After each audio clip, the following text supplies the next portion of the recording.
Жылжымалы құрам тежегіштерінің сызбалары. Бірінші сызбада автоматты емес, тікелей әсер ететін тежегіштің құрылысымен танысамыз.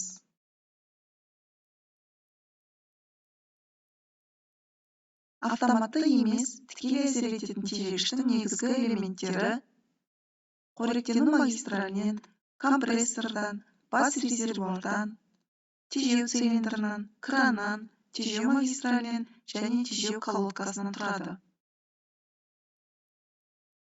Қоректендіру магистралі арқылы сығылған ауа компрессор мен бас резервуарға беріледі, содан соң кранға беріледі.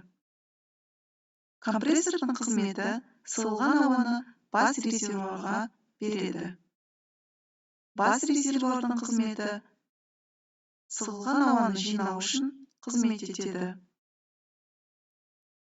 Кранның қызметі тежеу жүйесіндегі болатын зарядтау, тежеуді түсіру процестерін басқару үшін қызмет етеді.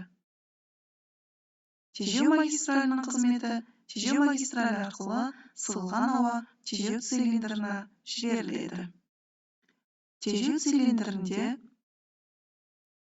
сығылған ауа қысымы арқылы піспек жылжиды. Сонымен қатар ол піспек штокқа әсер етеді және оны жылжытады. Және де тежеу колодкасының қызметі